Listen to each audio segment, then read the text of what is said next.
This is Janice Weir-Germia and I'm at the Learning Technology Show at Excel.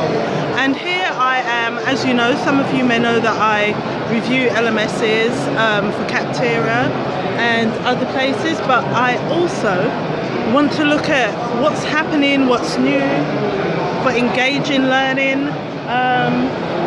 As you know, I'm an e-learning developer. I'm a little bit more than that, but anyway, e-learning developing is the main thing I love to do, because as a trained lecturer and educator for over 25 years, I have seen people who need a blended learning.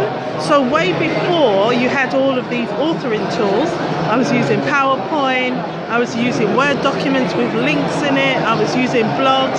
So I had the concept many years ago.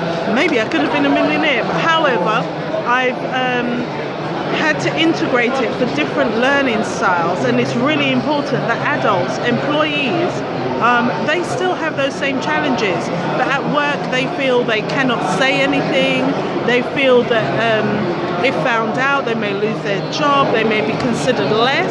Well, I'm here to look at some of the engaging learning techniques that an e-learning developer can use and that a company can aspire to include in their training for their people development.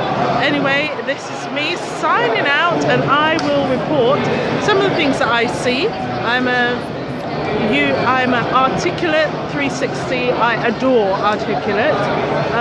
Beyond, Go Animate, the entire Adobe Creative Suite. You have to use a bit of everything. And one of the big things that I'm a believer in is accessibility.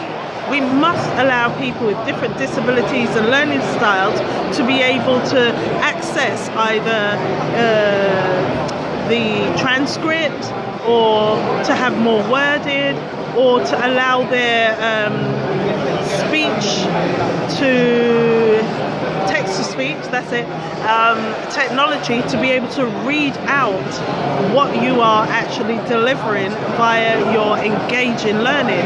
And if it cannot understand what you have done, then you may need to change your tabbing and your settings, etc., so that it makes sense and not gobbledygook to your user. Anyway, take care, and I'll be sharing more. This is Janice Weir-Germia from Food Truly Ambitions Limited.